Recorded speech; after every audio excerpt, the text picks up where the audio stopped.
दोस्तों स्वागत है आपका मेरे YouTube चैनल इंग्लिश बाबू पर। और आज मैं फिर हाजिर हूँ आपके साथ एक नई स्टोरी लेकर। और दोस्तों आज की जो स्टोरी है बहुत ही इंटरेस्टिंग स्टोरी है, सुनकर आपको बहुत मज़ा आएगा। उसके अलावा इस स्टोरी के अंदर आपको कई सारे नए इंग्लिश के वर्ड मीनिंग सीखने को मिलेंगे, उनकी करेक्ट प्रोनाउंसिएशन के बारे में पता चलेगा और जो इसका ग्रामर का पार्ट है हम उसे बिल्कुल डिटेल में कवर करेंगे। तो एक छोटे छोटे स्ट्रक्चर को भी आप बहुत आसानी से सीख पाएंगे। तो चलिए दोस्तों आज की इस कहानी को हम शुरू करते हैं और सबसे पहले कहानी का टाइटल देखते हैं। कहानी का टाइटल है आ लंप ऑफ गोल्ड। क्या मतलब हुआ दोस्तों? लंप एक नाउन है जिसका मतलब होता है ढेर। अ लंप ऑफ गोल्ड मतलब कि सोने का ढेर, सोने का एक ढेर। तो दोस्तों ये आज की इस कहानी का टाइटल है, शीर्षक है। और अब मैं इसे पढ़ना शुरू करता हूँ। आपसे रिक्वेस्ट है आप इसे बिल्कुल ध्यान से सुने।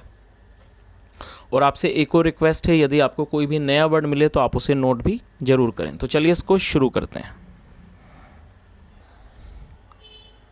Once upon a time there was a rich village. क्या मतलब हुआ? Once upon a time, once upon a time का मतलब होता है एक समय की बात है। There was a rich village, एक अमीर गांव था। और दोस्तों ये जो हमारा वाक्य है ये सिंपल पास्ट का वाक्य है। सिंपल पास्ट का मतलब होता है जब आप किसी भी वाक्य में वॉज या वर्ब का प्रयोग करके, हेल्पिंग वर्ब का प्रयोग करके कोई सेंटेंस बनाए बिना किसी भी वर्ब का प्रयोग किए, तो इस तरह का जो वाक्य होता है वो सिंपल पास्ट का वाक्य कहलाता है। तो इस पूरी लाइन का क्या मतलब हुआ? Once upon a time there was a rich village, मतलब एक समय की बात है एक अमीर गांव था। The wealthiest of the villagers decided to hide a huge lump of gold to protect it from bandits and robbers. क्या मतलब हुआ? द वेल्थिएस्ट, दोस्तों ये वेल्दी की थर्ड सुपरलेटिव डिग्री है। वेल्थिएस्ट का मतलब होता है सबसे अमीर। The wealthiest of the villagers मतलब जो उन गांव वालों में जो सबसे अमीर था। डिसाइडेड उसने फैसला किया, टू हाइड छुपाने का, अ ह्यूज लंप ऑफ गोल्ड मतलब एक बहुत जो बड़ा, ह्यूज मतलब एक बड़ा विशाल, जो एक बहुत विशाल जो ढेर था सोने का, उसने डिसाइड किया उसको हाइड करने का मतलब छुपाने का। क्यों? टू प्रोटेक्ट इट, इसकी सुरक्षा करने के लिए। फ्रॉम बैंडिट्स मतलब कि डाकुओं से, एंड रॉबर्स और लुटेरों से। चलिए आगे देखिए। So he buried it in a nearby rice field। क्या मतलब हुआ दोस्तों? ये जो हमारा वाक्य है ये पास्ट इंडेफिनिट का अफर्मेटिव वाक्य है। और जब आप पास्ट इंडेफिनिट में कोई भी अफर्मेटिव का वाक्य बनाते हैं तो वहाँ वर्ब की सेकंड फॉर्म का प्रयोग किया जाता है। बरी का मतलब होता है दबाना, दबाना या फिर दफनाना। इसकी स्पेलिंग आप नोट कर सकते हैं, BURY, जो कि एक वर्ब की फर्स्ट फॉर्म है और ये हमारी सेकंड फॉर्म है बरीड। तो इस लाइन का क्या मतलब हुआ? सो इसलिए ही बरीड उसने दबा दिया या कह सकते हैं उसने दफना दिया, इट इसको, इन अ नियर बाय एक पास के नज़दीकी, राइस फील्ड चावल के खेत में। तो इस पूरी लाइन का क्या मतलब हुआ? इसलिए उसने उसे, और जो इट है ये वो सोने के लिए यूज़ हो रहा है, उसने उसे दबा दिया in a nearby rice field मतलब एक नज़दीकी चावल के खेत में। चलिए आगे देखिए। एज टाइम पास्ड, पास का मतलब होता है गुजरना और ये सेकंड फॉर्म है। एज टाइम पास मतलब जैसे जैसे समय गुजरा। The memory of the wealthy villager, और ये जो मेमोरी थी मतलब कि जो इस कह सकते हैं याद जो थी, ये जो याददाश्त थी, मेमोरी मतलब याददाश्त। The memory of the wealthy villager, इस अमीर ये जो विलेजर की, ग्रामीण की जो याददाश्त थी, बिगेन टू फेड वो धुंधली होने लगी। और ये बिगिन की सेकंड फॉर्म है। बिगेन टू फेड, फेड मतलब धुंधला होना, बिगेन टू फेड मतलब धुंधली होने लगी। एंड ही फॉरगॉट, और वो भूल गया, अबाउट हिज बरीड गोल्ड अपने गाड़े हुए सोने के बारे में। बरीड मतलब दफना हुआ या फिर गाड़ा हुआ, अपने जो उसने सोना गाड़ा था मतलब गड़े हुए सोने के बारे में वो भूल गया। और ये फॉरगेट की सेकंड फॉर्म है, फॉरगॉट मतलब भूलना। चलिए आगे देखिए। मैनी ईयर्स लेटर, मैनी का मतलब कई, मैनी ईयर्स लेटर मतलब कि कई सालों के बाद। The village was no longer rich, मतलब ये जो विलेज था, जो गाँव था, अब वो अमीर नहीं था। And the rice field was abandoned and unused. क्या मतलब हुआ दोस्तों? सबसे पहले आप इस वर्ड को नोट कर लीजिए। अबेंडन का मतलब मैं आपको बता देता हूँ। अबेंडन का मतलब होता है किसी चीज़ को लावारिस हालत में छोड़ देना, उसे अबेंडन कहा जाता है। और ये थर्ड फॉर्म है।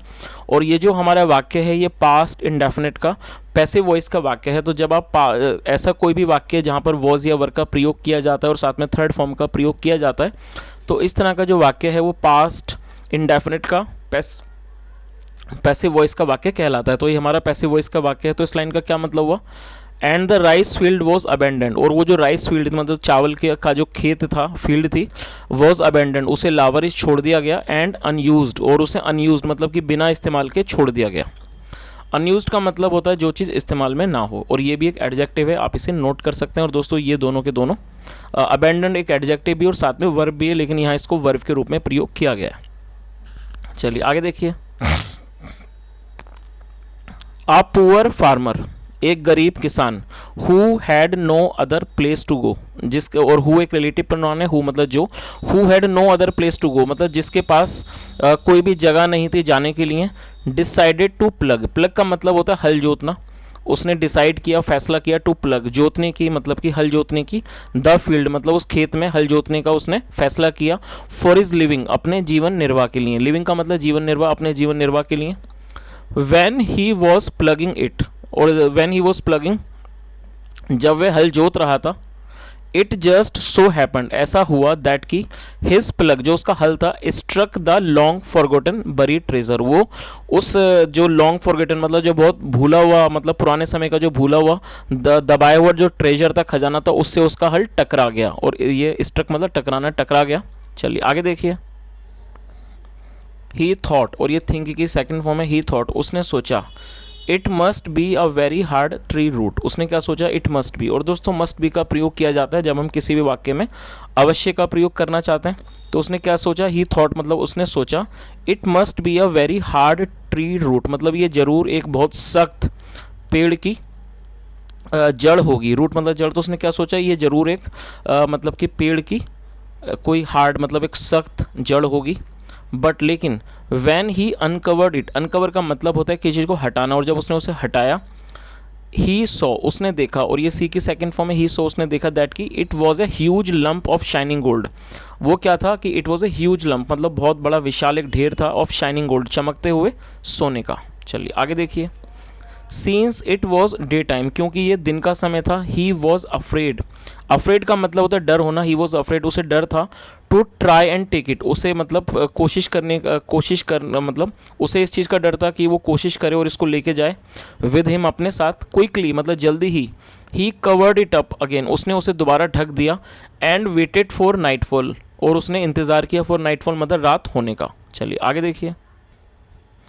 In the middle of the night, in the middle of the night मतलब रात के मध्य में, रात के बीच में, the poor farmer uncovered the golden treasure, वो जो पुअर गरीब किसान था उसने अनकवर मतलब कि उसे अनकवर मतलब हटाना, उसने हटाया, उसको खोला, किसे, द गोल्डन ट्रेजर उस सोने के खजाने को, वंस अगेन फिर एक बार। He tried to lift it, और लिफ्ट ये लिफ्ट का मतलब होता है उठाना, तो he tried to lift it उसने उसे उठाने की कोशिश की, बट लेकिन it was far too heavy लेकिन ये बहुत अधिक भारी था। He tied ropes around it, और टाई का मतलब होता है बांधना और रोप मतलब रस्सियाँ, he tied ropes around it उसने उसके आसपास रस्सियाँ बांधी, and tried to drag it, और ड्रैग का मतलब होता है घसीटना, और आप इसे भी नोट कर सकते हैं, and tried to drag it और उसने उसे खींचने की कोशिश की, बट लेकिन इट वॉज सो ह्यूज लेकिन ये बहुत बड़ा था, विशाल था, दैट कि it did not move even an inch कि वो एक भी इंच नहीं हिला, मूव मतलब हिलना, तो वो एक भी इंच नहीं हिला। चलिए आगे देखिए।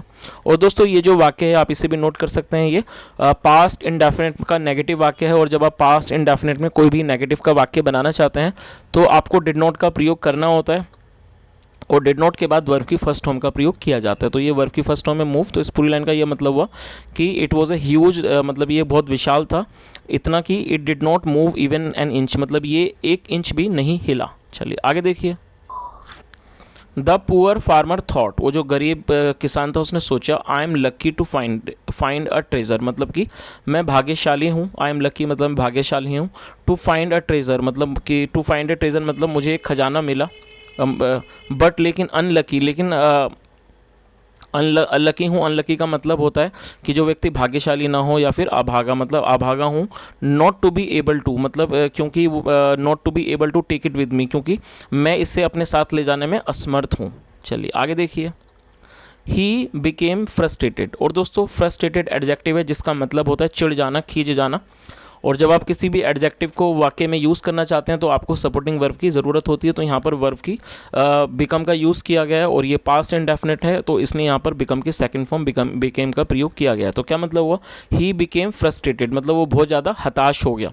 फ्रस्ट्रेट का मतलब होता है चिढ़ जाना या फिर हताश हो जाना, और ये एडजेक्टिव है, आप इसे नोट कर सकते हैं। तो क्या मतलब हुआ, ही बिकेम फ्रस्ट्रेटेड, वह हताश हो गया। इन हिज फ्रस्ट्रेशन, और दोस्तों आप इस वर्ड को भी नोट कर लीजिए, बहुत अच्छा वर्ड है, नाउन है फ्रस्ट्रेशन, इसका मतलब होता है हताशा। इन इज फ्रस्ट्रेशन मतलब अपनी हताशा में, he kicked the huge lump of gold, उसने लात मारी, किसे, the huge lump of gold, ये जो विशाल सोने का ढेर था उसने लात मारी। Only to hurt his foot, सिर्फ क्या हुआ, only to hurt his foot, उसके पैर में चोट लग गई। चलिए आगे देखिए, ही सैट डाउन, और ये सिट की सेकंड फॉर्म है, ही सैट डाउन, वह नीचे बैठ गया। होल्डिंग हिज ब्रूस्ड फुट, अपने ब्रूस्ड का मतलब होता है चोट खाया हुआ, अपने होल्डिंग हिज ब्रूस्ड फुट मतलब उस अपने चोट खाए हुए जो पैर था उसको पकड़ कर वो नीचे बैठ गया। एंड बिगेन टू कंसीडर, और वो सोचने लगा, द सिचुएशन, उस स्थिति के बारे में। चलिए आगे देखिए, आफ्टर ए वाइल का मतलब होता है थोड़ी देर के बाद, थोड़ी देर के बाद। ही डिसाइडेड, उसने फैसला किया, उसने तय किया, दैट की the only thing to do, मतलब सिर्फ एक ही चीज़ है करने के लिए, was to break the lump, उस जो लंप है, किसका लंप ऑफ गोल्ड, मतलब जो सोने का जो ढेर है उसको तोड़ा जाए, was to break the lump of gold into smaller lumps, into smaller मतलब छोटे छोटे ढेरों में उसको तोड़ा जाए। चलिए आगे देखिए, देन फिर इट वुड बी ईजी, मतलब ये आसान होगा, टू कैरी, इसको ले जाना, होम, घर ले जाना, one piece at a time, मतलब एक हिस्सा, एक पीस, एट ए टाइम, एक बार में। तो इस पूरी लाइन का क्या मतलब हुआ, then it would be easy to carry home one piece at a time, मतलब फिर ये आसान होगा इसको ढोना, मतलब घर तक ले जाना एक पीस को एक बार में। चलिए आगे देखिए,